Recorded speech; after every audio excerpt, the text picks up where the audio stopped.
저번 시간까지 해가지고 호르몬이 뭐냐, 그 다음에 호르몬 어떤 종류가 있냐, 이 정도 했었죠. 그 다음에 오늘 그 호르몬들 가지고 항상성 할 겁니다. 잠깐 하나 끝났었는데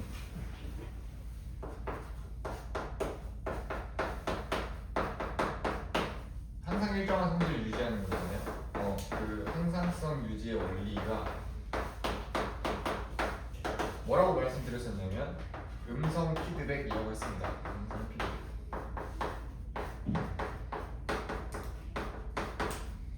이런 말로 대먹임. 그러니까 적정선을 넘어갔어. 그러면 그걸 억제하는 방향, 감소하는 방향으로 작용하다가 그러다가 또 감소하면 증가하는 방향으로 피드백이 작용하고 그러다가 또 증가를 넘어하면 감소하는 방향으로 피드백이 작용하고 약간 이런 느낌이었죠. 그거의 예시로 뭐가 있었냐면 타이옥신.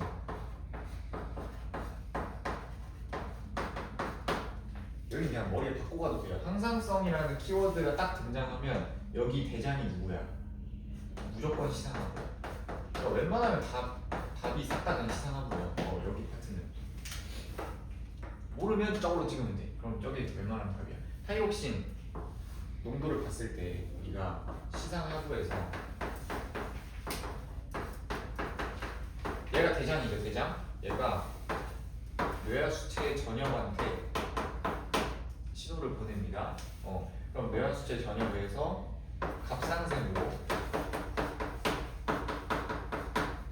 갑상샘에서 타이록신이 분비되었었죠. 그래서 뭐라고 했냐면 뇌하수체 전엽에서는 갑상샘 자극 호르몬인 TSH를 분비한다고 했잖아, 그렇지? 그다음 갑상샘에서 타이록신 분비한다고 했었죠. 근데 이제 우리가 그때 설명하진 않았지만 시상하부에서도 TRH라고 하는 호르몬이 분비가 돼요. 그러니까 TSH 릴리즈 호르몬이야. 그러니까 TSH를 방출시키는 호르몬. 그러니까 시상하부에서 TRH를 뇌하수체 전엽한테 보내면 TSH를 많이 방출하라는 거구나 이런 신호로 받아들인다고요. 근데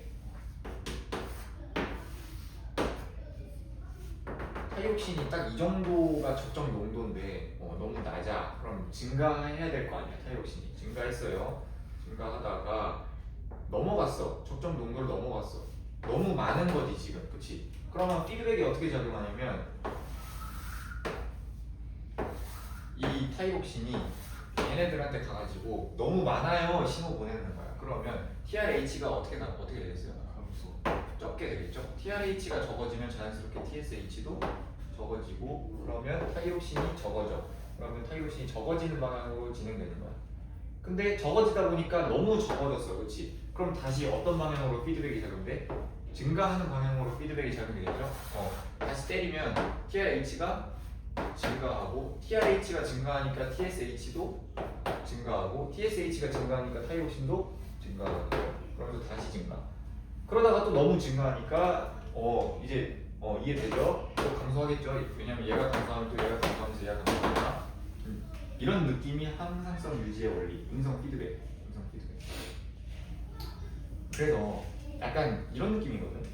얘가 농도를 이 상태를 일정하게 유지하는 게 아니라 엄밀히 말하면 넘으면은 감소하고 줄어들면은 증가하고 이렇게 가는 거야. 그러니까 감소시키거나 증가시키거나 이거 두 가지밖에 없어. 근데 감소와 증가를 반복하면서 여기 근처에서 농도가 이렇게 논다라고 생각을 하면 돼요. 그러니까 옛날에 광고 기숙사 보면은 기숙사 써본 사람? 안 써봤죠? 광고 기숙사에 에어컨이 있을 거 아니야, 에어컨이. 근데 진짜 후졌어요. 저한테는 진짜 후졌어요. 그래서 그 옛날 에어컨들, 구식 에어컨들 보면은 에어컨 그 누르는 장치 있죠? 그 장치에 온도 감지 기계가 있어. 그러니까 내가 18도로 해놓고 싶어. 18도로 희망 온도를 설정했어요. 그러면은 여기 온도 감지 기계가 온도를 감지하는 거야. 방 안의 온도를. 그래서 18도보다 높아? 그럼 차가운 바람을 계속 보내줘가지고 온도를 18도로 만들어.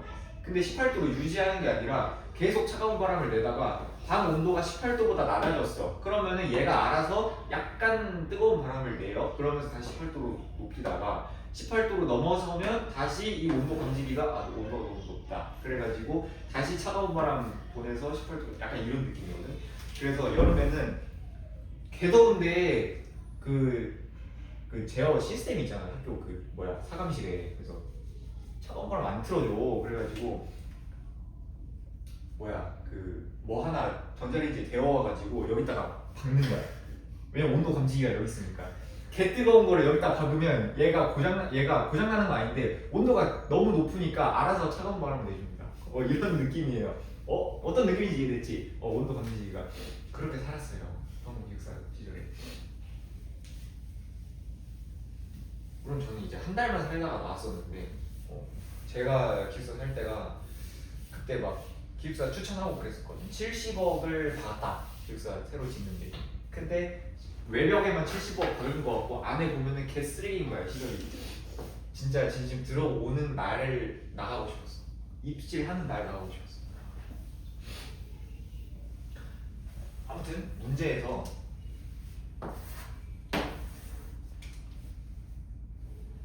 약간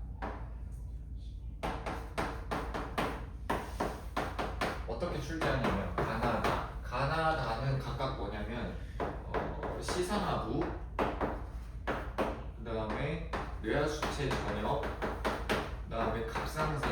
여기에 문제가 생긴 사람들이야. 랜덤하게 한 군데만 문제가 생겼어요. 그래서 여기에서 나오는 호르몬들이 과다해진 거야.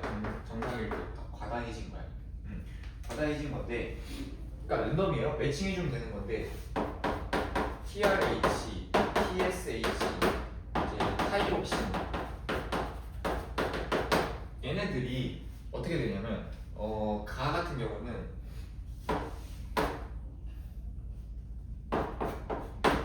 이런 느낌이고 나 같은 경우는 이런 느낌이고 다 같은 경우는 뭐 이런 느낌인 거예요. 그러니까 플러스 마이너스는 정상보다 많이 나오거나 적게 나오거나 이런 느낌인데 가나다 중에 각각 어느 부분에 나사가 뚫렸는지 아니 그러니까 어떤 부분에 이상이 생겼는지 그걸 매칭해달라는 문제야. 그럼 봐봐. 시상하부에 문제가 생겼어. 그래서 여기에서 나오는 호르몬이 과다하다라고 해볼게요. 시상하부. 여기서는 TRH 나오겠고 뇌하수체 전염에서는 TSH 분비되고 그다음에 갑상샘에서 타이록신. 그러면 어디가 많이 나오고 적게 나오는지에 따라서 호르몬의 농도가 달라져. 그때 잠깐 설명했었었는데 만약에 이 경우라고 생각해봐. 시상하부에 문제가 생겨서 호르몬이 과다하게 분비돼. 그럼 누가 많이 나온다는 거야?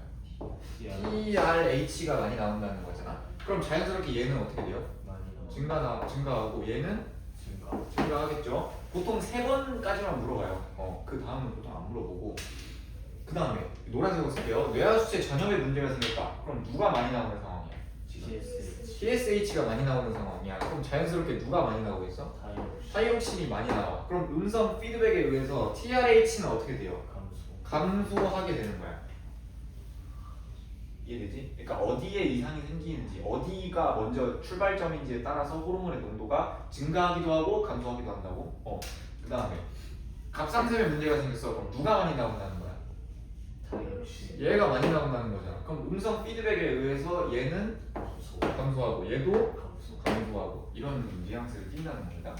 그럼 이거를 써보면 시상하부에 문제가 생겼을 때는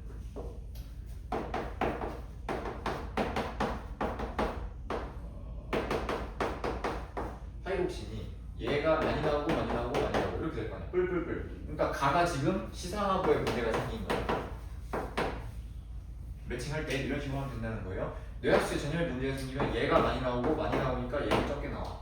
그러니까 얘는 마뿔뿔. 얘가 뇌하수체 전염에 문제가 생기는 거야. 이렇게 찾는 거야. 어렵지 않지. 그러니까 음성 피드백의 원리만 잘 기억하고 있으면 돼. 갑상샘에 문제가 생겼다. 그러면 얘가 많이 나온다는 거니까 얘네 둘은 음성 피드백에 의해서 적게 나오는 게. 그러면 마이너스 플러스 얘가 갑상샘. 이렇게 찾아주면 돼요.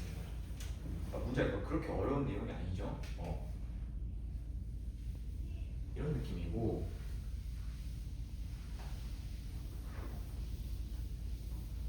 항상성을 유지하는 원리가 음성 피드백만 있는 건 아니에요. 음성 피드백만 있는 건 아니고 얘가 첫 번째고 두 번째가 뭐냐면 우리 앞에서 봤던 길항작용.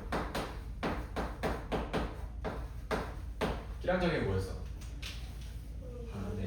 정반대로 작용하는 관계를 기량작용이라고 했단 말이야. 우리 호르몬 중에 정반대로 작용하는 호르몬이 중학교 때부터 말하고 닳도록 배웠던 게 뭐가 있었냐면 인슐린과 글루카곤. 인슐린은 혈당량을 낮추고 글루카곤은 반대로 혈당량을 높이죠. 그러니까 얘네들이 지금 기량작용이 되는 거야.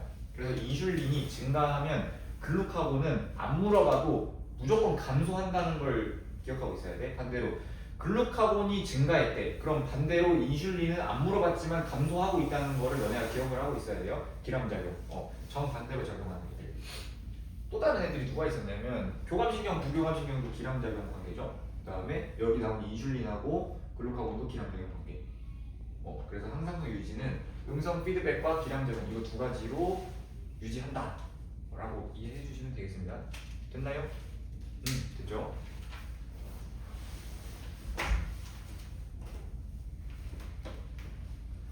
그 다음에 아까 봤던 거 있잖아. 시상학부에서도 사실은 호르몬이 나오는데 사실 음성 피드백 때 설명을 하려고 아까 예전에 호르몬 설명할 때는 안 한 거긴 한데 얘도 호르몬 셈입니다. 여기서도 호르몬이 나와요. 근데 그 중에 대장인 거야. 대장. 여기서 무슨 호르몬 나오냐면 TRH 아까 봤던 거 한글말로 쓰면 갑상샘 자극 호르몬 방출 호르몬이에요. 그 다음에 GHRH. 왜 굳이 설명을 안 했냐면 다 똑같아. 아까 말했던 거랑 다 RH예요. 그러니까 어떤 호르몬들을 방출시키는 호르몬 RH. GH가 뭐였어? 사람 성장 호르몬이죠. 그러니까 사람 성장 호르몬 방출 호르몬. 그 다음에 GnRH라고 해서 GN이 이제 고나도트로핀이라고 해가지고 생식샘을 말하거든요. 영어로. 그러니까 생식샘 자극 호르몬 방출 호르몬을 말하는 거야. 생식샘 자극 호르몬 방출 호르몬이 뭐였어요? FSH, LH. 얘네 두 개가 생식샘 자극 호르몬이었단 말이야. 그러니까 TRH는 TSH의 분비를 촉진시키는 거고 GHRH는 GH의 분비를 촉진시키는 거고 GnRH는 FSH랑 LH 분비를 촉진시키는 거야. 이거 세 개밖에 안 나와요. 고등학교 과정에서. 그러니까 다 똑같은 놈이기 때문에 구조가 다 똑같죠. 그러니까 이제 굳이 아까 설명 안 했고 지금 이거 음성 피드백 하면서 설명할 거예요.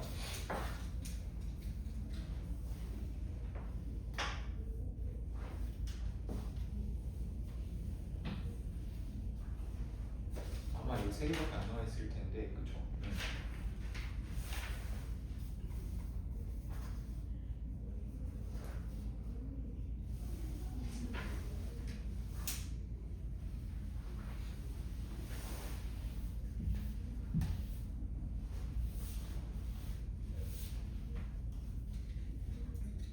그 다음에 호르몬들 설명하면서 유독 중요한 호르몬들이 있었어요. 그게 뭐였냐면 타이록신이랑 인슐린, 글루카곤.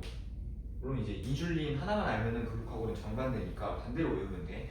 그 다음에 ADH, 항인용 호르몬. 이거 세 개는 특징을 조금 따로 정리해서 갈 거예요. 왜냐면 인슐린, 글루카곤은 혈당량 조절을 하고요. 그 다음에 타이록신은 체온 조절을 하고요. 그 다음에 항인용 호르몬은 삼투압 조절해. 우리가 이제 항상성 유지 그 예시 3개를 갖다가 공부를 할 건데 그 3개에 기여하는 호르몬들이 걔네들이야. 그러니까 특징을 정리하고 갈 거야. 따로. 먼저 타이록신. 타이록신은 어디서 분비가 되죠?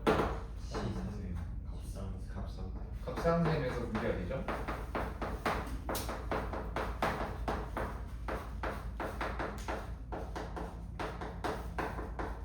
얘는 어떤 역할을 한다고 했었습니까? 그치? 그거 전에 물질 대사를 촉진한다고 했어요. 물질 대사. 근데 물질 대사를 그냥 뭐라고 생각해도 된다 그랬어. 세포호흡이라고 생각해도 된다고 했기 때문에 세포호흡은 발열 반응이죠. 그러니까 우리 몸속에 열이 증가해. 열 발생을 촉진하죠. 열 발생. 그래서 결과적으로 체온을 상승시키는 데 기여한다 라고 했었고요. 타이옥신 같은 경우는 주성분이, 그러니까 제가 교과서 이 내용이 교과서에 정리가 되어 있는지 모르겠어요. 근데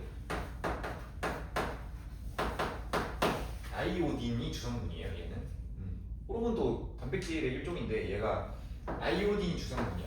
이거 아이, 다른 말로 요오드라고 하는데 같은 말이에요. 아이오딘, 요오드. 그냥 다르게 부르는 거야. 발음에 따라서. 아이오딘이 주성분이야. 얘가 어디에 많이 있냐면 그 해조류 있죠. 해조류. 여기에 많이 있어요. 그래서 자기 그 지역에 따라서 해조류를 많이 못 먹는 지역이다. 그러면은 갑상샘에 문제가 생길 수 있습니다. 타이록신이 적어가지고. 그래서 갑상샘 비대증이라고 하는데 그 타이록신이 아이오딘이 주성분이니까 해조류를 못 먹으면 타이록신이 부족하단 말이야. 그럼 갑상샘 입장에서는 타이록신이 부족하니까 음성 피드백에 의해서 TRH, TSH가 증가한다고, 그렇지? 그럼 TSH가 계속 여기 갑상샘을 때리는 거야. 근데 타이록신을 못 만들죠. 많이 만들려고 하는데 아이오딘이 없으니까 많이 못 만들죠. 그러니까 때리기만 겁나 때려서 얘가 커져. 그런 병들을 앓고 있는 사람들이 있는데 저희는 생일 때마다 뭐를 먹죠? 미역국을 먹잖아. 그러니까 그런 증상에 걸릴 일이 거의 없어요. 미역국을 매년 먹고 있기 때문에 그런 게 좀 해조류 같은 거를 못 먹는 지역이나 그런 병들에 걸리고 저희는 건강하게 살고 있습니다. 아이오딘 주성분, 해조류, 미역이나 이런 것들 여기에 많이 들어있다. 이 정도까지고요. 주로 얘네가 간이나 근육 이런 데에 작용을 해요. 그냥 뭐 얘는 뭐 그렇구나. 주로 간과 근육에 작용하는구나. 그러니까 이 말이 간 세포랑 근육 세포에 좀 그게 많다는 거겠지. 수용체를 가지고 있는 세포가 보통. 왜냐면 세포 호흡을 한다는 게 ATP 만든다는 소리거든요. 그렇죠? 네. 보통 운동할 때 우리가 ATP를 많이 쓴단 말이야. 근육을 많이 움직이니까. 그래서 간 세포에 보통 많아요. 근데 이건 이제 뭐 별로 중요한 특징은 아니고 얘는 낼 수 있어요. 얘네들은. 그 다음에 인슐린. 저희는 인슐린만 봅니다. 글루카곤은 좀 반대니까. 인슐린. 얘는 어디서 만들어져요? 이자의 무슨 세포? 베타 세포. 이자 베타 세포에서 만들어지죠. 이자 베타 세포. 얘는 무슨 역할이에요?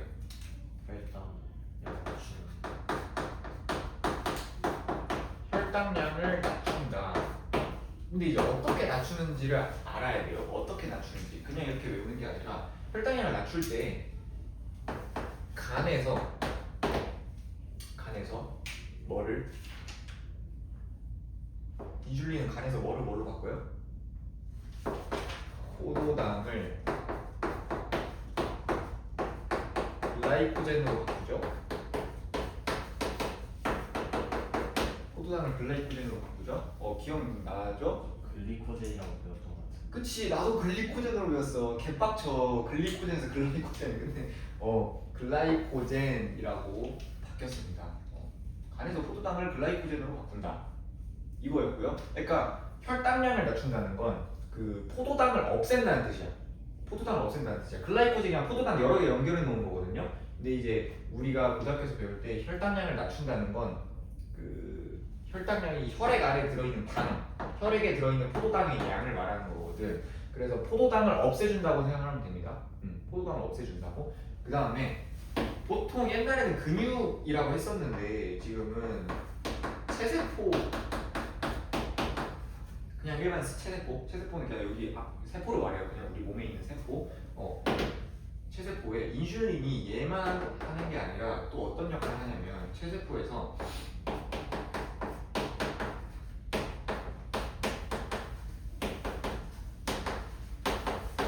세포 내로 포도당 공급을 촉진합니다. 세포 내로 포도당 공급을 촉진한다. 그러니까 포도당이든 호르몬이든 다 뭐 타고 가요? 혈액을 타고 간단 말이야. 그럼 밥을 먹으면 혈액 안에 포도당이 많아. 그럼 인슐린이 많이 분비가 돼야겠지. 인슐린이 하는 역할 첫 번째가 뭐냐? 간으로 가가지고 포도당을 글라이코젠으로 합성하는 거야. 합성하는 거야. 그 다음에 또 하는 역할이 뭐가 있냐? 혈액을 둥둥 타고 다니죠. 체세포 도착을 하면 혈액 타고 가다가 체세포에 도착을 하면 세포한테 포도당을 던져줍니다.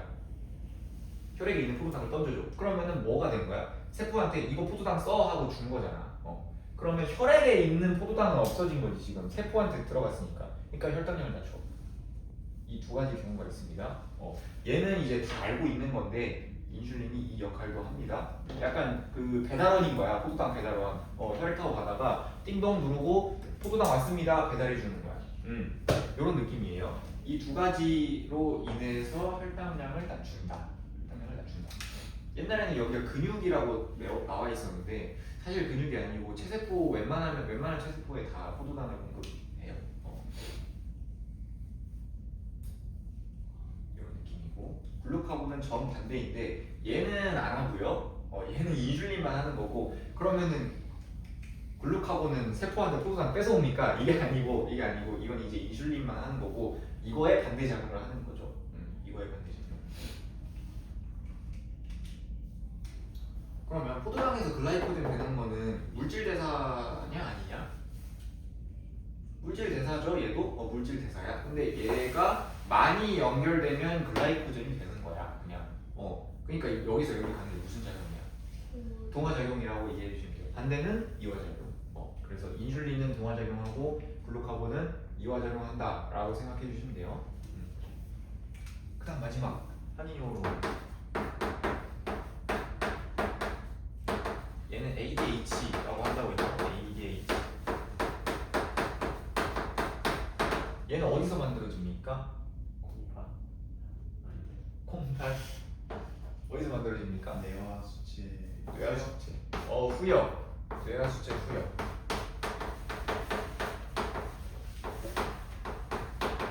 뇌하수체 후역에서 만들어지고 얘가 일을 하는 곳이 어디야?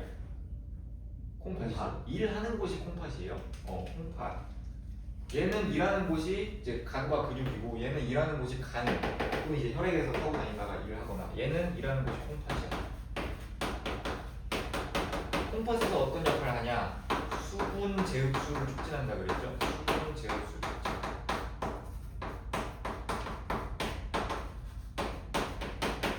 그래서 오줌의 양이 줄어들어서 항이뇨으로 뭐 오줌 나오는 걸 좀 막는다. 수분 제흡수를 촉진하니까. 이거 세 개를 기억하고 계셔야 돼요. 지금 암기 천지입니다. 오늘까지.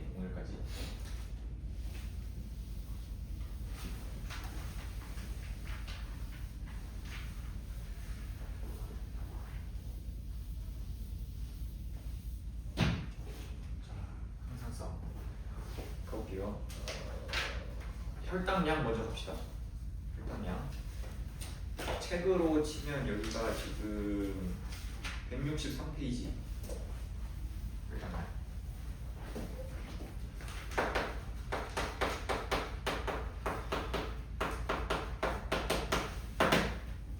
얘는 누가 하냐면 인슐린과 글루카곤 이거 둘이서 하는 겁니다.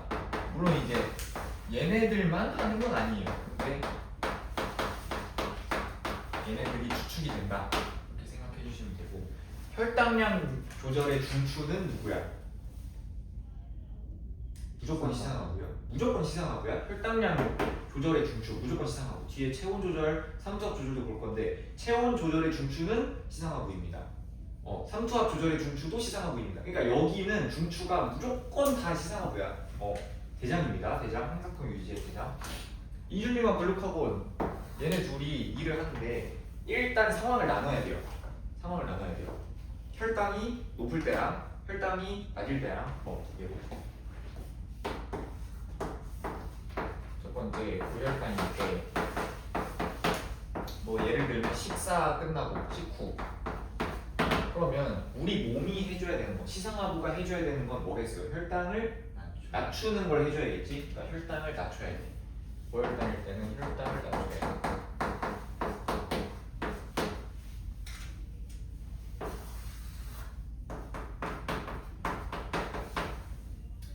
온몸이라고 해도 되고.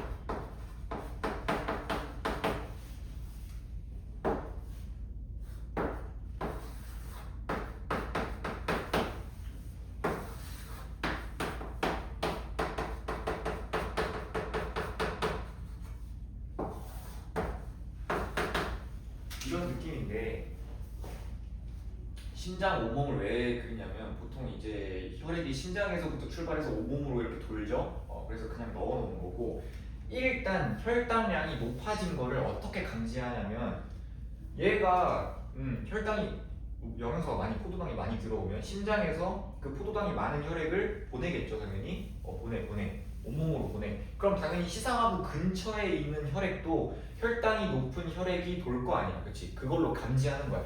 얘 근처에 있는 혈액이 혈당이 좀 높아, 끈적끈적해, 포도당이 너무 많네 판단하는 거야. 감지해서 명령을 내리겠죠. 명령을 내리는데 누구한테 명령을 내려야겠어요?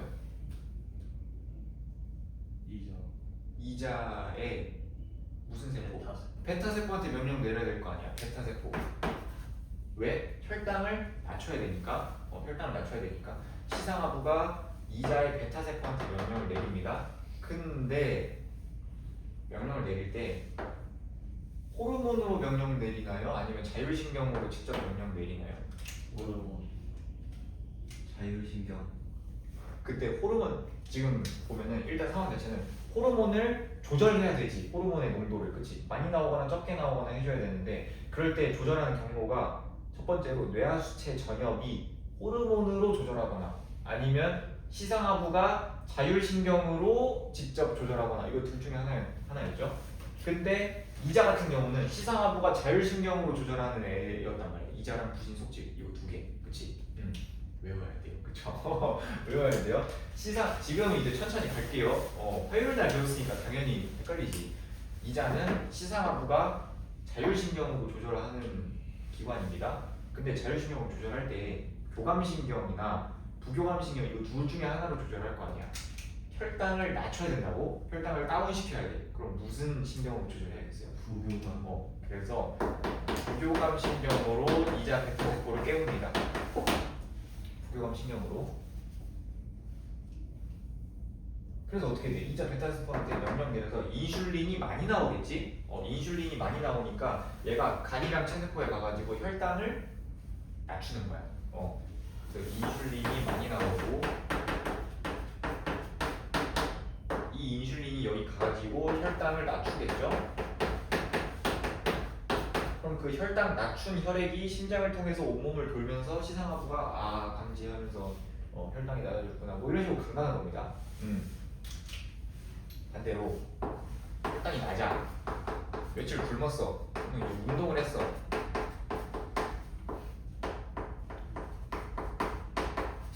그럼 우리 몸은 어떻게 해줘야 돼요? 혈당을 높여줘야 될 거 아니야. 그럼 이 그림으로 한 번에 설명합니다. 이번에는 시상하부가 자기 근처에 있는 혈액을 딱 감지해봤더니 혈당이 낮은 거야, 정상보다. 그치? 그럼 혈당을 높여줘야 되니까 이번에는 이자의 무슨 세포한테 연락을 해요? 알파 세포한테 연락을 해야 돼. 그치? 그 다음에 혈당을 높여줘야 된다고, 혈당을 업 시켜줘야 된다고. 그러면 무슨 신경으로 이자 알파 세포를 깨워야 돼요? 교감신경으로 이자 알파 세포한테 자극을 주는 거예요. 그러면 여기서 인슐린 대신 누가 많이 나와요? 글루카곤이 많이 나와. 이 글루카곤이 여기 가서 일을 하는데 혈당을 높이겠지 이번에는. 그래서 혈당을 높이고 심장 온몸으로 이제 혈액이 돌면서 혈당이 높아졌구나 이렇게 되는 겁니다. 정리를 하게 되면 이해되시나요? 이 과정을 달달달달 외워야 돼. 물론 지금은 처음 배우는 거니까 따라올 수 있으면 돼요. 따라올 수 있겠지? 과정을 써드릴게요. 자, 시상하부에서 혈당이 높을 때 때 시상하부에서 부교감 신경으로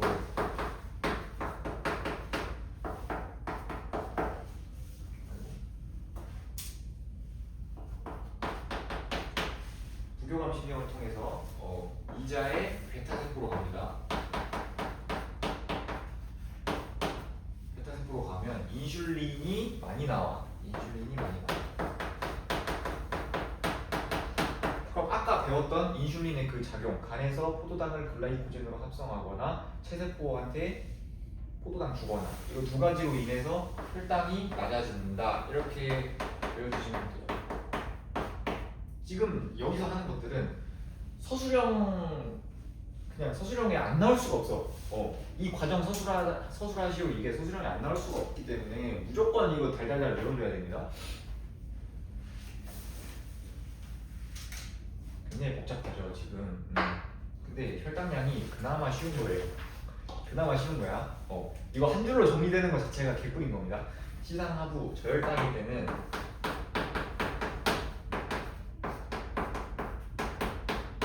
이번에는 교감신경으로 작동하겠죠. 교감신경.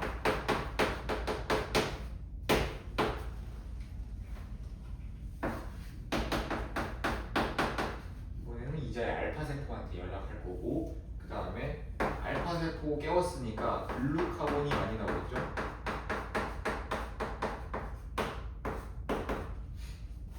그럼 혈당량이 증가한다. 이렇게 정리해 주시면 되고요. 그 다음에 인슐린하고 글루카곤만 혈당량을 조절하는 거는 아니에요. 또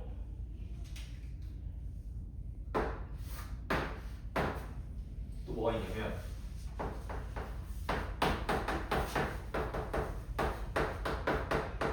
부신 속질에서는 누가 나온다 그래서? 에피네프린 또는 아드레날린 나온다 그랬죠? 얘에서 나오는 호르몬이 에피네프린, 아드레날린인데 얘가 무슨 역할을 한다 그랬지? 혈당량 높이는 역할을 한다 그랬죠? 똑같아. 하는 역할은 글루카곤이랑 똑같아. 그 간에 가가지고 글라이코젠을 포도당으로 분해시킵니다. 하는 역할은 똑같은데 호르몬 외워야죠. 혈당량 높이는 놈이니까. 그래서 여기서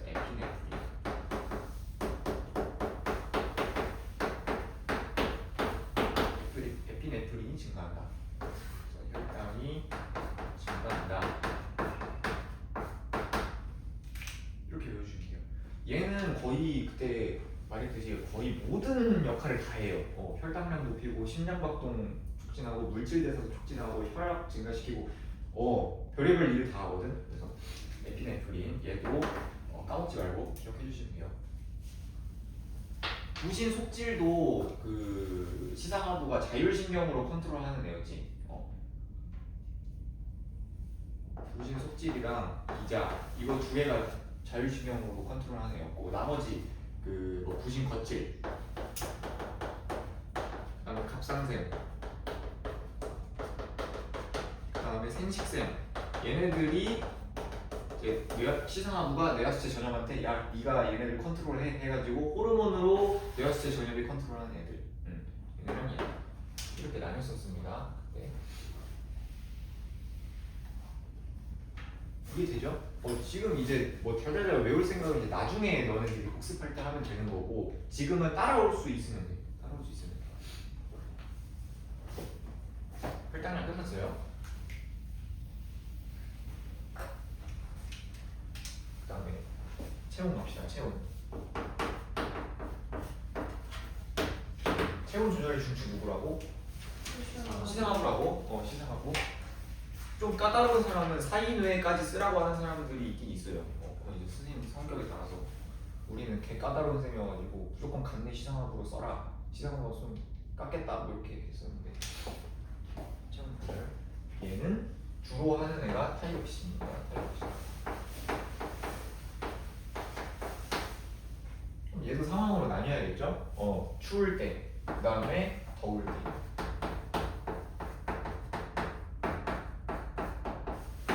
추울 때는 어떻게 해줘야 돼? 체온을 높여야 되잖아. 체온을 높여야 돼.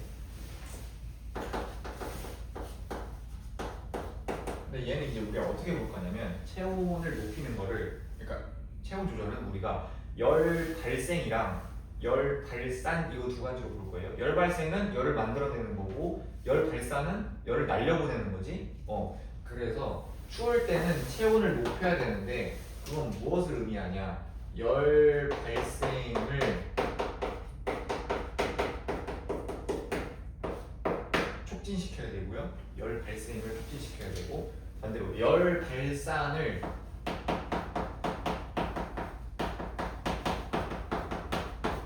억제해야 돼. 그러니까 체온을 상승시킨다는 말은 열 발생을 촉진시키고 열 발산을 억제시켜야 돼. 이해되죠? 이거 약간? 열 발생을 촉진시키고 열 발산을 억제시킨다. 그러면 추울 때는 일단 먼저 시상하부부터 시작이에요. 너무 추워. 그러면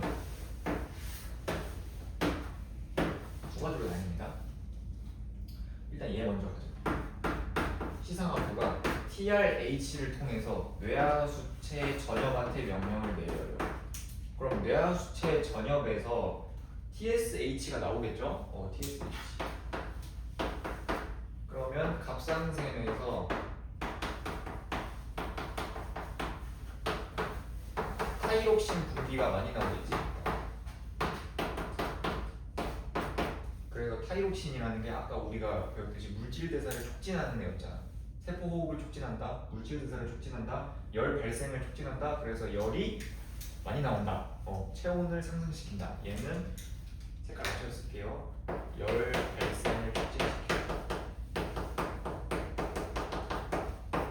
열 발생을 촉진시키고 얘네들이 싹 다 증가한다는 소리겠죠. 증가. 이렇게. 그 다음에 쟤는 이제 뇌하수체 전역이 호르몬으로 컨트롤하는 경우를 말하는 거고, 교감신경 시상하부가 교감신경, 부교감신경으로 컨트롤하는 경우도 있습니다. 근데 추울 때잖아. 체온을 어떻게 해야 돼? 높여야 돼. 그럼 무슨 신경이 작용을 해야겠어? 교감신경이 작용을 해야겠죠. 교감신경. 교감신경으로 컨트롤합니다.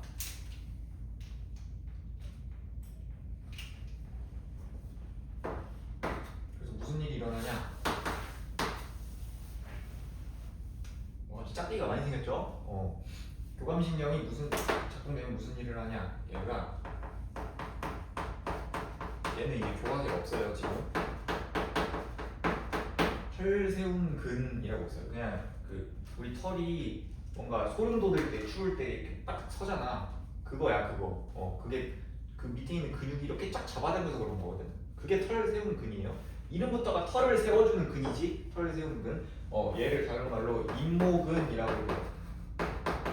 설립자 털 모자 써가지고 임모근. 털 세운 근 임모근이라는 게 있는데 이게 수축합니다. 수축한다는 게 털이 이렇게 세워진다는 뜻이야. 수축해가지고 털이 세워져. 이거 수축합니다. 그 다음에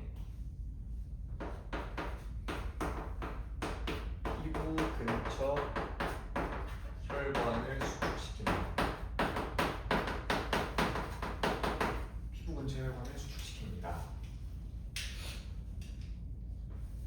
교감신경이 작동했을 때는 저 두 가지가 일어나요. 털세운근이 수축하게 되면 어떤 일이 벌어지냐면 약간 새들이 추우면 이렇게 커지거든요. 몸집이. 왜 그러냐면 약간 털들이 이렇게 공기 보온층을 형성해줘가지고. 그러니까 뭔 소리냐? 그림을 그리는 게 낫겠다. 털들이 원래 이렇게 누워 있거든요. 평소에 누워 있는데 여기 근육이 있어요. 여기 근육이 얘를 잡고 있어. 근육이 얘를 잡고 있는데 추워. 그러면은 이 근육이 이렇게 수축하면은 여기 붙어 있는 근육이 이렇게 당겨지겠지. 수축하니까. 그럼 털이 이렇게 서. 이렇게 쓸 거 아니야? 그러면은 누워 있을 때보다 서 있을 때 이 보온층이 공기층이 형성된단 말이야. 이 공기층이 보온 역할을 합니다. 열이 빠져나가지 않게. 이해되나요? 근데 얘는 이제 옛날에 교과서에 있었는데 저 때도 말이 많았거든요. 사실 대학교에 가면은 저게 사실은 보온 효과를 한다, 이게 증명이 안 된다 뭐 이런 말들이 많아가지고 그래서 지금 교과서에서 없앤 거일 수도 있고 아니면 조금 어려운 내용이라서 없앤 거일 수도 있고 그런데 저 때도 말이 많았어요. 저게 사실 효과가 없다. 저게 보온 효과가 없다. 없어가지고 없앤 거일 수도 있고 그래서 얘는 지금 없어졌는데 그냥 필기만 해놓고 나중에 선생님이 가르쳐 주시면 개꿀을 하면서 외우면 되는 거고 아니면 그냥 잊어버리면 되는 거죠. 여기는 약간 가르치기 나름이에요. 얼만큼 가르치냐 얼만큼 가르치기 나름이라서 잘 모르겠습니다. 일단 최대한 가르쳐 볼게요. 얘는 뭐냐면 우리 혈액이 그래도 웬만하면 따뜻한 쪽에 속하거든요. 왜냐면 우리 몸이 36.5도를 유지해야 되잖아. 지금 밖에는 개추운데 거의 영하 몇 도래, 그렇지? 근데 피부 근처에 이제 손이 이렇게 있으면 피부랑 먼 쪽에 있는 혈관이 있을 건데 피부랑 가까운 쪽에 있는 혈관도 있을 거 아니에요. 그러면 혈액이 여기는 차갑잖아. 지금 추울 때니까. 그럼 혈액이 여기 근처 지나가다 보면은 이 바깥쪽으로 열을 뺏겨요. 열을 뺏겨. 그래서 피부 근처 혈관을 수축시키는 거야. 혈관을 수축시키면 거기로 이동하는 혈류의 양이 감소할 거 아니야. 혈류량이. 그래서 얘는 뭐냐면 피부 근처 혈관을 수축시켜서 피부 근처로 흐르는 혈액의 양을 감소시키는 거예요. 피부 근처로 흐르는 혈액의 양을 감소시킨다. 그렇게 이해하기 어려운 내용 아니죠? 피부 근처로 흐르는 혈액은 추우면은 바깥쪽으로 열을 뺏기니까 그쪽으로 가는 혈액의 양을 줄이기 위해서 혈관을 수축시키는 거야. 혈관을 수축시키는 거. 피부 근처 혈관을 수축시킨다. 그러면은 얘는 무슨 역할을 하는 거냐면 열 발생이랑 열 발산 중에 열을 뺏기지 않도록 하는 역할을 하는 거거든. 그럼 얘네들은 열 발산을 줄이는 역할이죠. 열 발산을 줄이는 역할. 얘네들은 체온 조절을 하는데 그 중에 열 발산을 억제하는 역할을 한다. 열 발산을 억제하는 역할.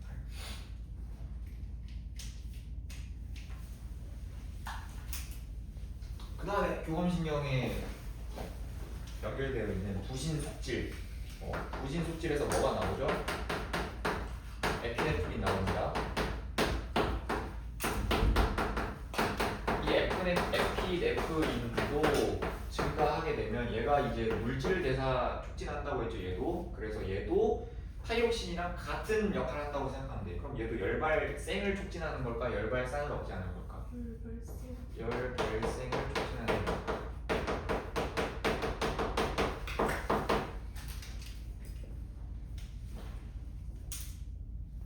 이해되시나요?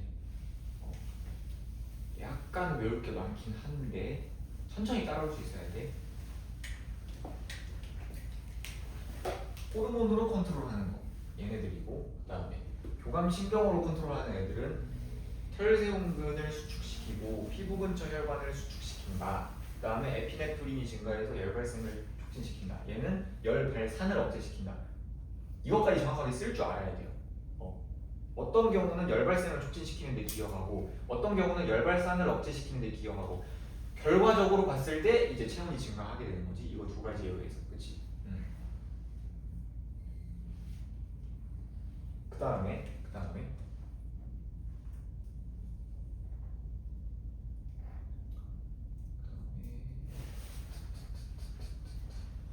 교감신경이 작용하는 것 중에 얘는 이미 제가 지금 열발산이라고 써버려서 여기다가 쓸게요. 교감신경이 작용을 해가지고 우리 추울 때 가장 많이 하는 게 뭐냐? 몸을 떨잖아, 그치? 이 몸이 떠는 게 뭐냐면 골격근이 떨리는 거야. 근데 이게 교감신경의 조절에 의해서 골격근이 떨려요. 지금 보면 체성신경은 없지? 시상하부가 체성신경을 조절하진 않아요. 체성신경은 대뇌랑 척수의 명령을 받는 애들이야, 그치? 근데 골격근이 떨리잖아, 우리가 추울 때, 그치? 골격근이 막 떨린단 말이야. 이게 시상하부에서 교감신경으로 골격근의 떨림을 주는 겁니다. 그럼 얘는 열 발산을 촉진하는 거겠어요. 열 발생을 촉진하는 거겠어요. 발생. 이렇게 떨리면서 근육과 수축과 이완을 반복하면서 근육이 수축과 이완을 반복하면서 열이 발생하게 됩니다. 그래서 얘도 열 발생을 촉진하는 거.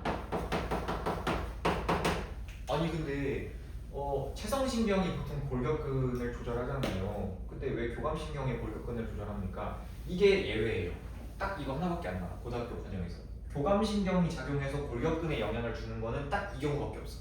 추울 때 골격근이 떨리는 거. 물론 이제 대학교에 가면 사실 체성신경, 자율신경으로 나뉘긴 나뉘는데 이렇게 막 엄밀하게 안 나뉘어요. 그러니까 감각신경 중에서도 자율신경이 있어. 체성신경이 있어. 근데 우리는 고등학생이잖아. 애매하게 정리해서 외우면 안 되겠죠. 시험 문제 내야 되기 때문에. 그래서 일단은 예외는 아니지만 예외처럼 외우는 거지 그냥. 교감신경이 작용해서 골격근이 떨리는 거는 저거 한 가지밖에 안 나옵니다. 그래서 저거는 그냥 외워줘야 돼요.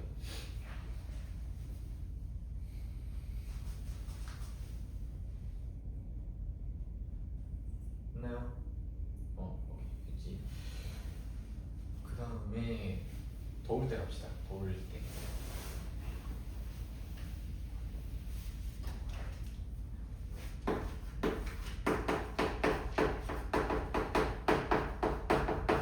자, 더울 때 그러면 우리는 체온을 낮춰줘야겠지. 이번 경우에는 체온을 낮춘다는 건 열 발생을 어떻게 하고 낮추고 열 발생을 낮추고 그다음에 열 발산을 욕실 촉진시켜야 돼.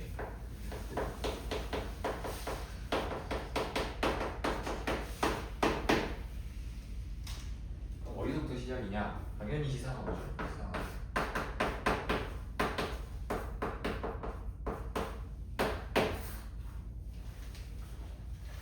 그러면 이번에는 물론 이제 여기 먼저 갑시다. 뇌하수체 전염. 그럼 이번에는 TRH가 감소하게 되는 거죠.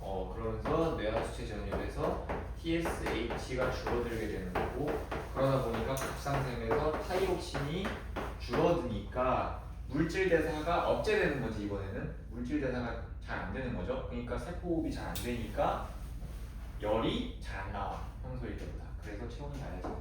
그럼 얘는 열 발생을 억제하는 거야, 열 발산을 촉진하는 거야? 열 발생을 억제하는 거죠.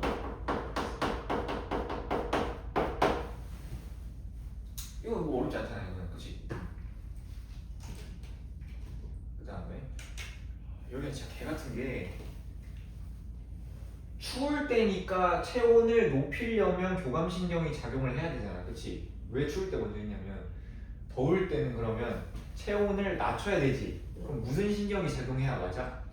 부교감신경이 작용해야 맞는데 싸가지 없게 교감신경이 작용을 합니다.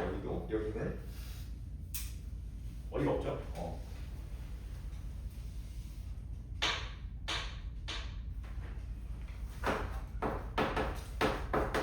근데 교감신경이 똑같이 작용을 하면 어떻게 됩니까? 그래서 어떻게 표현하냐면 교감신경이 완화된다고요. 여기는 교감신경이 강화된다고요. 그러니까 약간 이런 거야. 얘는 교감신경이 세게 작용하고 얘는 교감신경이 약하게 작용하는 거야.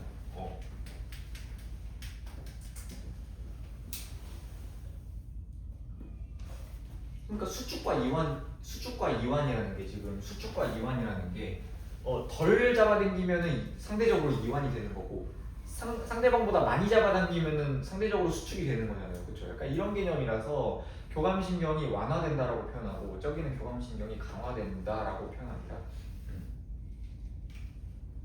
왜 그러냐면 저 털세운근이랑 피부 근처 혈관에 붙어있는 근육이 그 신경이 부교감신경이 아니라서 그래요. 교감신경밖에 작동을 하지 않아요. 저기는 기량작용으로 이때는 교감신경, 이때는 부교감신경 이 두 신경이 다 연결되어 있는 구조가 아니다 보니까 교감신경 하나로 컨트롤하는 구조다 보니까 어쩔 수 없이 교감신경이 다 조절을 하고요. 얘는 정반대겠죠. 털세운근 얘가 이완되는 거고 이완. 그다음에 피부 근처 혈관이 이완되는 거죠. 그래서 그쪽으로 혈액이 많이 지나가는 거야. 물론 상대적으로. 저 때보다 상대적으로.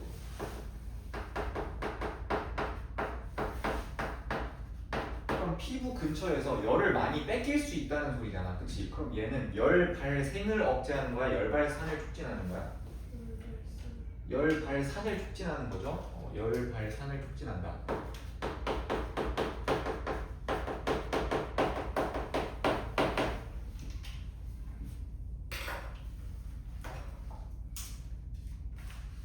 발산을 촉진한다.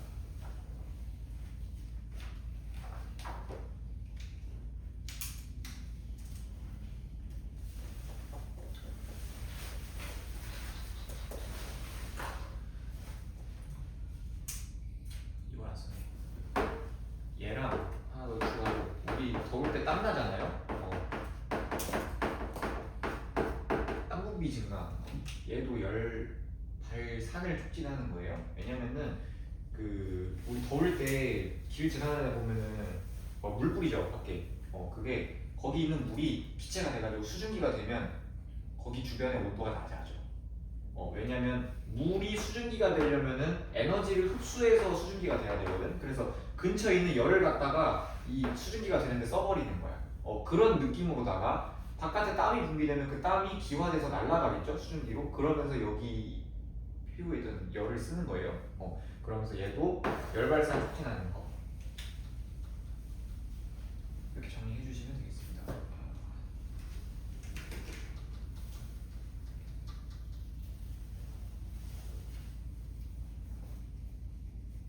사실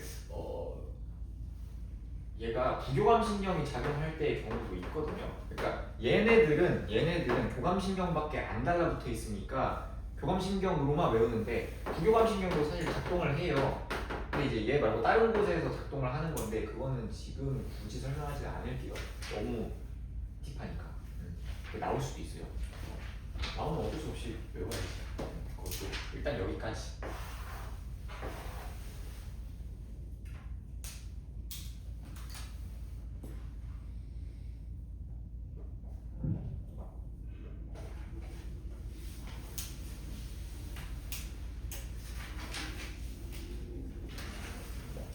되셨나요?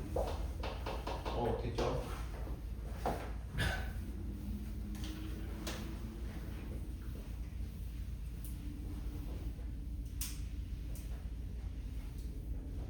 그 다음에 뭐가 있냐면 체온 조절의 중추가 시상하부라 그랬는데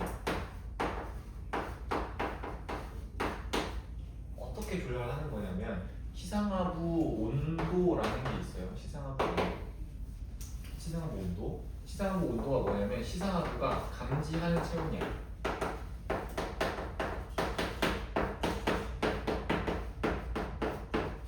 감지하는 온도. 그러니까 그 근처로 혈액이 갈 거 아니에요? 그러면은 그 근처에 있는 그 온도를 조사해서 지금 몇 도인지 감지하는 거야. 그러니까 얘가 한마디로 말하면 체온이에요. 체온.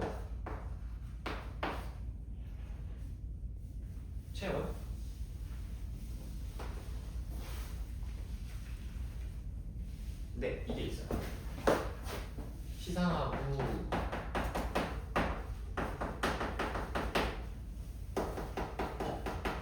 설정 온도라고 하는 게 있어요. 시상하부 설정 온도. 그럼 이거는 뭐냐면 목표 온도야. 그러니까 시상하부가 내 몸을 이 온도로 유지해야 돼라고 기준점 온도야. 기준 온도야.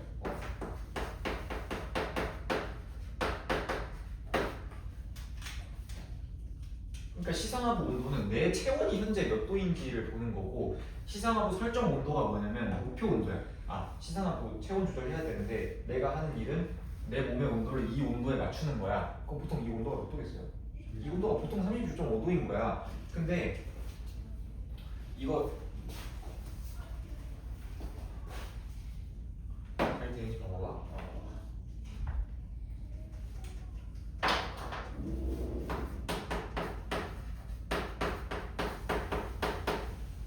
우리가 저온 자극을 받았어.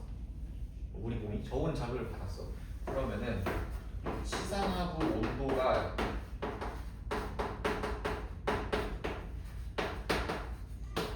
내려가겠죠? 시상하부 온도가 내려가겠죠? 그러면은 얘가 지금 어떻게 느끼는 거냐면 춥다고 느끼는 거야. 춥다고 느끼는 거죠. 그러면 추울 때의 그 작용, 아까 우리가 외웠던 거, 추울 때의 그 작용이 일어나가지고 그래서 체온이 상승한다 이렇게 되는 거지. 그지? 그 다음에 반대로 고온 자극을 주면은 시상하부 온도가 증가하겠지. 체온이 증가하니까. 그러면 더울 때 그 작용들이 일어나면서 체온이 감소하게 되는 거야. 이거 여기까지 이해되죠? 근데 이걸 어떻게 설명하는 거냐면 이 시상하부 설정 온도를 가지고 설명할 수 있어. 시상하부 온도가 내려갔어요. 시상하부 온도. 그러면 시상하부의 설정 온도랑 시상하부 온도랑 비교하면 누가 더 크다는 거야 지금? 시상하부 설정 온도가 더 크다는 거야. 그러면 얘가 춥다고 느낀다는 거야. 시상하부 설정 온도보다 지금 내 온도가 낮으면 춥다고 느낀다는 거야. 그럼 추울 때 일어나는 작용이 일어나면서 체온이 증가하는 거고, 만약에 설정 온도보다 시상하부 온도가 더 높아, 더 높아. 그러면 얘가 지금 덥다고 느끼는 거야, 춥다고 느끼는 거야? 덥다고 느끼는 거야, 덥다고. 그러니까 더울 때 일어나는 작용이 일어나서 체온이 감소한다. 이렇게 되는 거예요. 여기까지 이해되지 지금?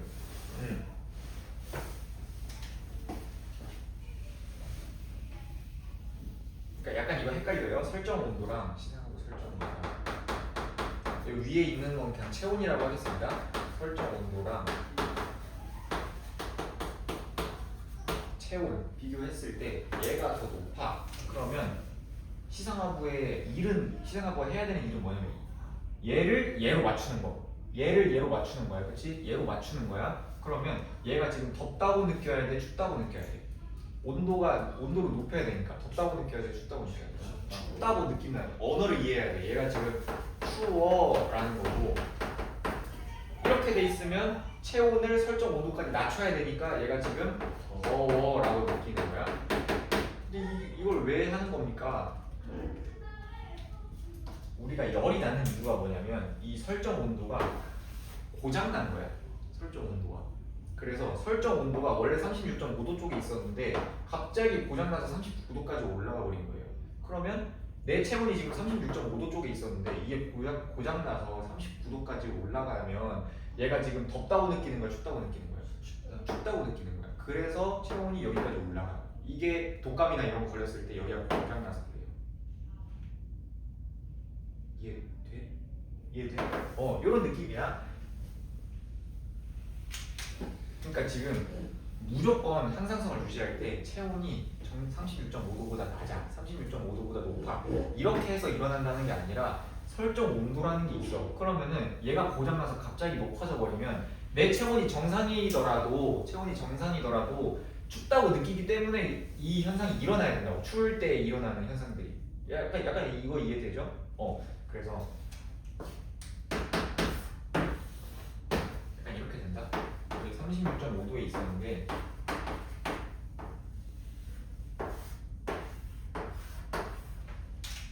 얘가 이제 설정 온도예요. 설정 온도.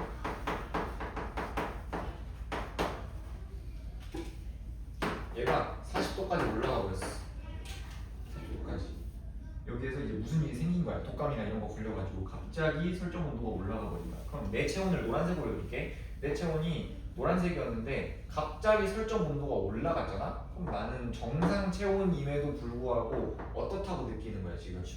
춥다고 느끼는 거야. 그럼 추울 때 일어나야 되는 그 작용, 아까 썼던 거, 이것들이 정상 체온임에도 불구하고 일어난다고? 그러면서 이렇게 돼. 이걸 서술형으로 쓰세요 하면은 뭘로 써야 되냐면 열 발생과 열 발산, 이거 두 가지를 중점으로 서술해야 돼요. 그러면 설정 온도가 체온보다 높으니까 열 발생을 촉진시키고 열 발산을 억제시켜서 체온이 증가했습니다. 이렇게 말해야 되죠. 이렇게 말해야 돼요. 증가하고 뭐 해열제 같은 거 먹으면 다시 설정 온도가 내려가는 거죠. 그럼 다시 이렇게 맞춰지는 거야. 그러면 이때는 지금 내가 덥다고 느끼는 거야, 춥다고 느끼는 거야? 덥다고 덥다고 느끼는 거니까 이때는 열발산을 덥다고 느끼는 거니까 열발생을 억제하고 열발산을 촉진시켜야 됩니다.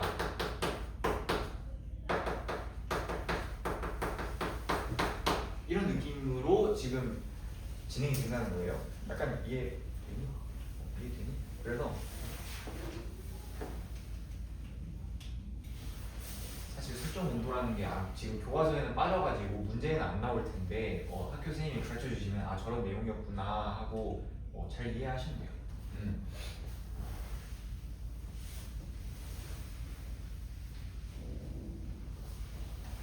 근데 이제 이거는 기억해야 돼. 체온은 무조건 이거 두 가지를 가지고 그 말을 해야 돼요.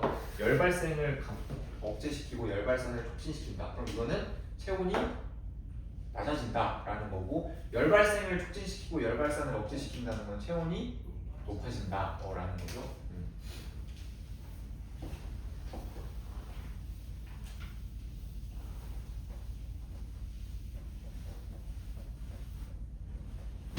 그 다음에 마지막 혈장 삼수학 갑시다.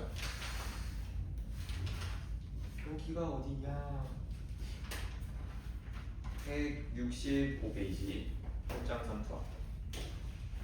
삼투압은 그냥 소금의 농도라고 생각하면 돼요. 혈액에 있는 소금의 농도. 얼마나 짜냐?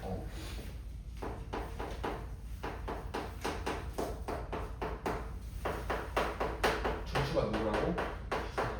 시산하고. 얘는 이제 항민용 호르몬. ADH라고 하고요.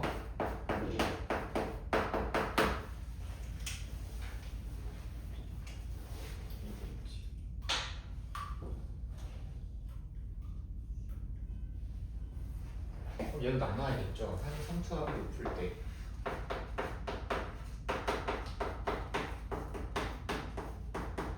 뭐 예를 들면 짠 거 많이 먹었을 때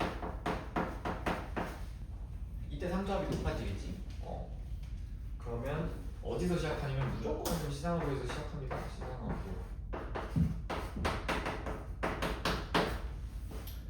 항인요금은 어디서 분비돼요?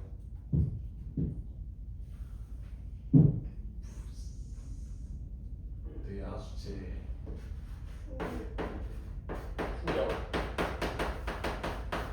그럼 이제 후엽에 가서 명령 내리겠죠. 야, 너무 짜다. 너무 짜. 그러면 여기서 ADH가 증가합니다. ADH가 증가하게 되면, 그러니까 왜 수분 제흡수를 촉진하냐?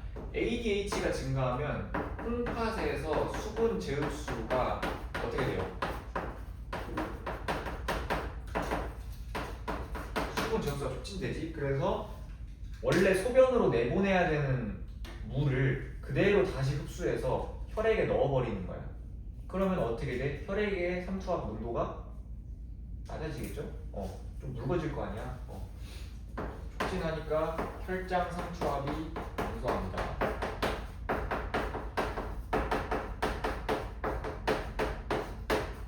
혈장 삼투압이 감소해요. 항상성 관점에서만 보면 여기까지가 끝이거든요. 근데 문제에서 굳이 뭘 더 물어보냐면 혈장 삼투압이 감소했지만 그 물을 끌어당겼기 때문에 혈액의 양 자체는 지금 증가했어, 감소했어?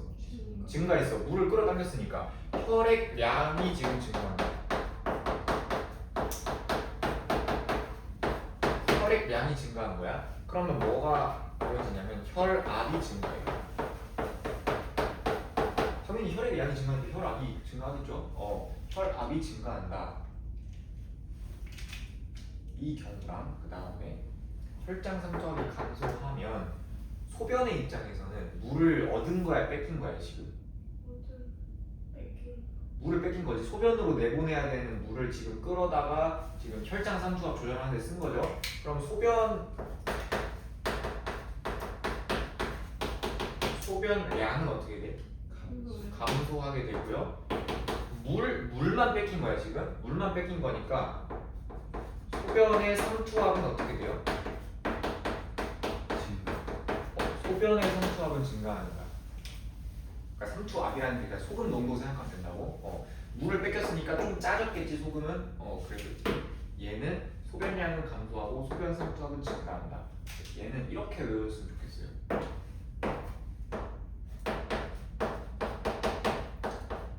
소량의 진한 오줌 이렇게 외워주시면 좋을 것 같아요. 소량의 진한 오줌. 그러니까 양이 작아지고 농도가 높아진다. 삼투압이 높아진다. 소량의 진한 오줌. 이렇게 정리해서 대답할 수 있으면 되고, 그 다음에 물을 많이 먹었다. 그러면은 내 혈액에 있는 그 삼투압이 낮아진 상황이잖아. 물 같은 거 많이 먹으면 물 많이 먹었으니까 삼투압이 낮을 때 얘는 물을 많이 먹었다. 그럼 무조건 시상하고에서 내각수제 투약으로 가고요. 이번엔 ADH가 어떻게 되겠어요? 감소하겠죠? 그러면 수분 제흡수가 억제되겠지? 그러니까 이번엔 어떻게 된 거야? 물을 내보내는 거야, 그냥 소변으로. 아까는 물을 끌어당겼다면 이번엔 물을 내보낸다고 생각하면 돼요. 그러면 혈장 삼투압이 높아지게 되겠죠? 혈장 삼투압이 높아지고, 보통 반대이기 때문에 그냥 이거 외우면 얘는 자연스럽게 외워지는 거야, 그치? 그래서 얘는 이거는 이제 여기에서는 딱히 물어보진 않고요. 물어보진 않고 얘는 여기에서만 대답할 수 있으면 되고, 이 경우에서는 소변량은 많아지지, 그치? 그 다음에 소변 삼투압은 낮아지겠죠? 왜냐면 소변 입장에서는 물이 많이 들어갔으니까. 그럼 얘가 양은 많아지고 농도는 묽어졌으니까 다량의 묽은 오줌이 나온다. 이렇게 외워주시면 돼요. 다량의 묽은 오줌. 이 경우에는 소량의 진한 오줌, 다량의 묽은 오줌. 왜냐면 이거 두 개가 한 세트로 따라가기 때문에 이렇게 외워주시면 좋아요.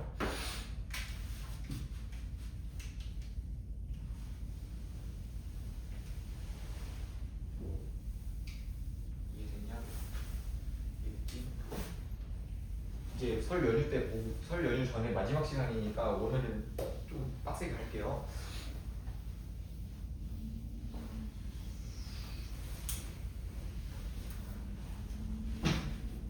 개념은 여기서 끝났어.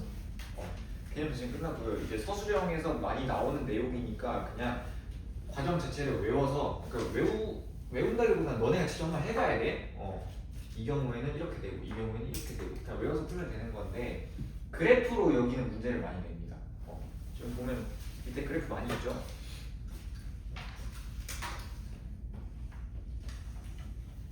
그래서 제가 그래프를 해석하는 법을 좀 알려드릴 거예요. 그럼 이제 너네가 가서 문제 풀 때 그대로 풀면 돼.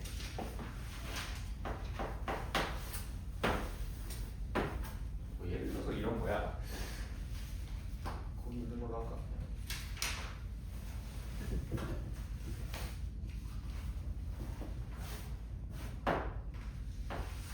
167번 보면은 여기 이렇게 돼 있거든요. x축이 기억 농도고 y축이 니은 농도.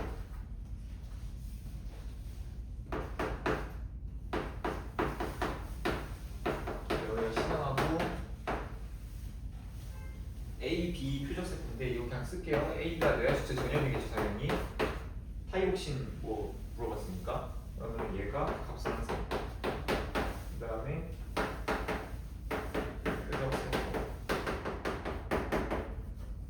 기억하고 니은이 TSH랑 타이록신 중에 하나예요. 그럼 우리가 어떻게 해석해야 되냐면, 항상 그래프에 문제 나오면 X축이 원인이야. X축이 원인이야. 그 다음에 Y축이 결과야. X축이 원인이고 Y축이 결과야. 무조건이야. 대신 뭐만 빼고 여기 X축에 시간이 나와 있는 경우가 있어요. 그 경우에는 X축이 원인이 될 수 없습니다.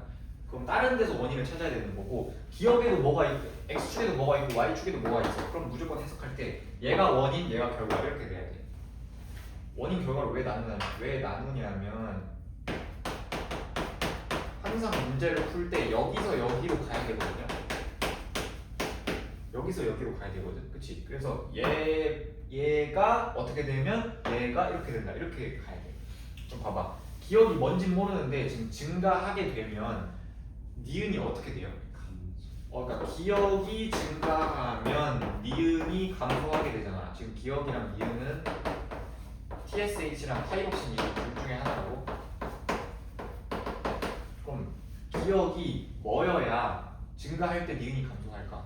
타이록신. 기억이 타이록신이어야 니은이 TSH여야 얘가 증가하면 얘가 감소할 거 아니야. 그치? 이렇게 풀어야 된다. 원인과 결과를 잘 구분해서 풀어야 된다고. 만약에 이거를 구분 안 하잖아요. 이렇게 돼. 만약에 혈장 삼투압이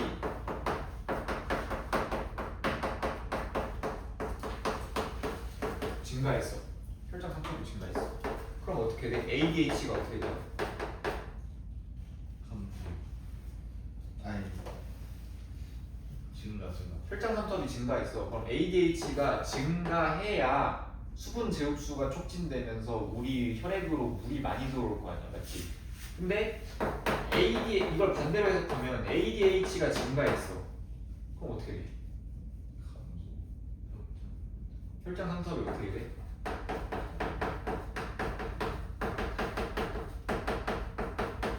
혈장 삼투압이 증가해야 감소해요.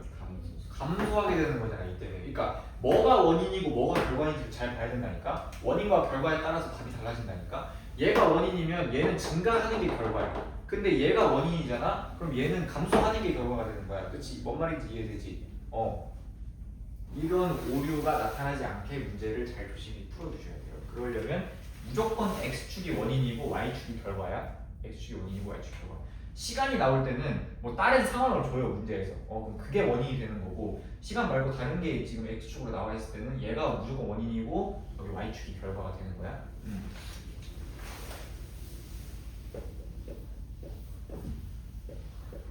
문제 하나만 볼까? 문제를 여기 있는 문제 말고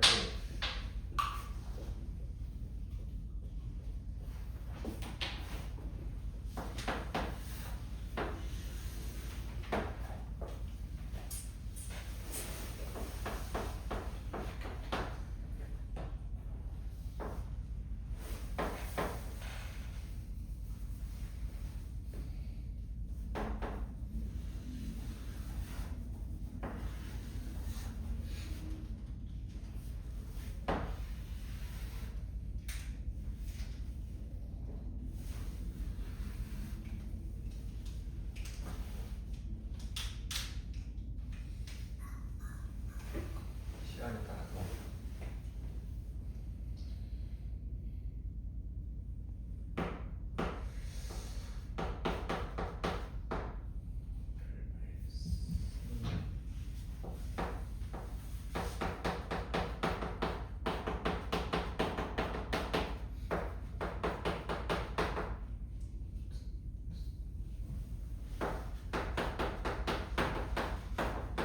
근데 이렇게 나와요. 초록색 그래프가 열 발생 그래프고 빨간색 그래프가 열 발산 그래프인데, 지금 이 구간을 나눴을 때 1구간, 2구간이라고 했을 때 둘 중 어느 구간이 더울 때인지 추울 때인지 맞춰보라는 거야. 뭐 이런 문제를 내요. 그러면서 기억이랑 니은으로 보셨을 때 자 어디가 더워? 이렇게 물어봐. 어디가 더워? 기억. 더운 거요. 기억. 리을. 그러니까 약간 그래프를 그래프 이렇게 그려줘야 돼. 기억. 내려가고 있어. 둘 다.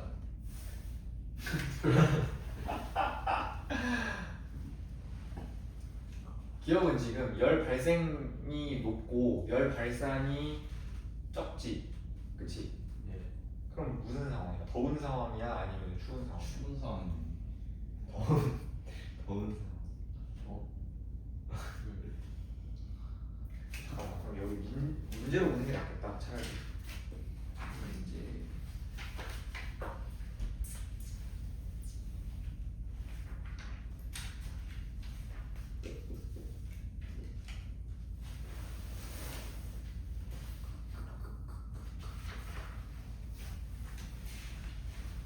아니면 이렇게 해보자.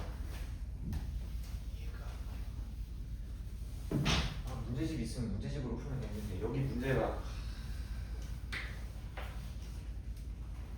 아예 안 들어가지고 이렇게 봅시다. 그러면 여기가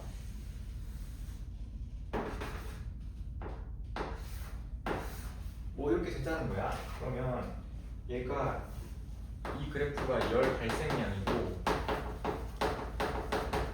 지금 여기 있는 그래프가 열 발산량이야. 여기서 운동을 시작할게요.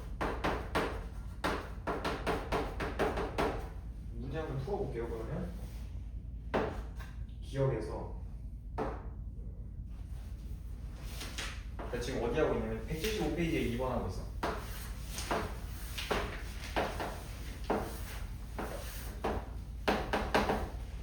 지금 그래프 이렇게 나눠놨죠? 1구간, 2구간으로 나눠놨죠? 그럼 기억번 봐봐. 쓰기 귀찮으니까. 기억번 열 생산량 분의 열 방출량은 구간 2에서가 구간 1에서보다 크다. 열 생산량이라는 게 열 발생이고 열 방출이라는 게 열 배산이죠. 이거분의 이거는 구간 2에서가 구간 1에서보다 크냐? 그러니까 문제 풀 때 그러면 문제 어떻게 풀어야 되냐면 이렇게 해야 돼요. 이렇게 해야 돼요. 그래서 그러니까 처음 보면 이렇게 생긴 문제 처음 보면 뭐야 이거 어떻게 풀어야 돼 이럴 수 있으니까 원에서 발생량을 봤을 때 얘가 지금 발생량이 이거거든. 원이랑 투 중에 누가 더 커? 누가 더 크잖아. 뭐 이렇게 하는 거야. 정확한 값을 구하는 게 아니에요. 지금 누가 더 큰지만 보면 되는 거야. 열 방출량은 2가 더 커요. 열 방출량. 작아요. 열 방출량도 얘가 작고 얘가 더 크거든요. 그쵸? 열 발생량? 뭐 어떻게 보는 거냐? 얘는 지금 열 발생이랑 열 방출이 같은 상황이잖아, 그치? 같은 상황이잖아. 같은 상황인데 얘는 지금 분모가 더 큰 거야, 분자가 더 큰 거야? 분모가 더 큰 거죠? 그러니까 얘는 얘보다 이렇게 되는 거지. 입이 여기로 열려야지. 이런 느낌이야. 문제가 그냥 정확한 값을 구하는 게 아니라요. 누가 더 크고 작은지만 구하면 돼. 그러면 기억이 틀린 거고. T2일 때 교감신경의 작용 강화로 피부 근처 혈관이 수축한다. 그럼 이게 더울 때인지 추울 때인지를 알아야 돼. 그치? 더울 때인지 추울 때인지. T2일 때는 지금 어떨 때야? 운동을 했으니까 더울 거 아니에요. 그쵸? 운동을 했으니까. 그럼 더울 때야. 더울 때니까 교감신경의 작용 강화가 아니라 작용이 완화되어야겠지. 그러니까 니은도 그냥 바로 틀린 거고. 단위 시간당 피부 근처로 흐르는 혈액의 양은 T2일 때가 T1일 때보다 많다. 단위 시간 이런 거 생각하지 말고요. 그냥 피부 근처로 혈액이 얼마나 더 많이 흐르냐고. 그럼 더울 때 혈액이 더 많이 흘러? 추울 때 혈액이 더 많이 흘러? 더울 때 혈액이 더 많이 흐르겠지. 날려버려야 되니까 열을. 그래서 T2가 더울 때죠. 그래서 디귿이 맞는 거야. 이렇게 풀어줘야 돼요. 그러니까 지금은 약간 어려워 보이겠지만 과정들을 너네가 집에 가서 잘 복습을 하고 여기 문제 보잖아? 그럼 다 말장난이야 그냥.